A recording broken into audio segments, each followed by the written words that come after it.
জানি না এটা আবার মিডিয়ায় যে কি দাঁড়ায় যায়, নাইলে বলেই ফেলতাম যুবকদেরকে। না, আমাদের আমেরিকার ইস্তেমা হয় পেনসিলভেনিয়া, ওই স্টেডিয়ামে হয় যে স্টেডিয়ামে রেসলিং হয়, রেসলিং খেলা হয়। এই বড় বড় যেটি আছে রোমান রেঞ্জ টেন্স যা আছে, ওরা ইস্তেমার সময় আসে।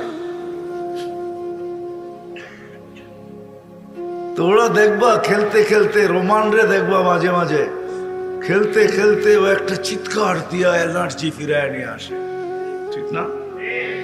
তোমরা তো 24 ঘন্টার ভিতরে একবারও এরকম একটা আল্লাহ বললা না।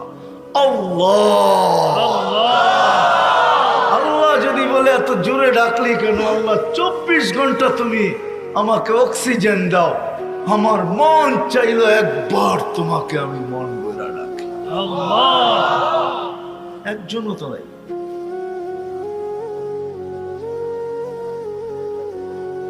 আমি এবার সেপ্টেম্বরও ইস্তেমা করে আসছি ওই সেম স্টুডিয়ামে।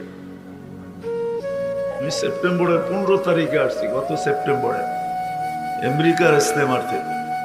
প্রত্যেক ইস্তেমায় পড়ায় সময় ওরা আসে, সব দল বেঁধা। আমি চিনি এদেরকে, অনেক কাছের থেকে চিনি। তোমরা তো শুধু ফেসবুকে দেখো, দুই একটারে জিগাইলে আমাকেও চিনি।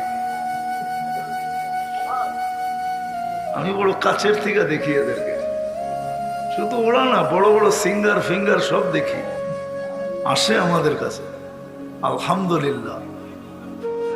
হ্যাঁ, একটা বাঙালি দুনিয়াতে আছে যাকে দুনিয়ার অনেক মানুষ চিনে। আমি অহংকার করে বলতেছি না, আমি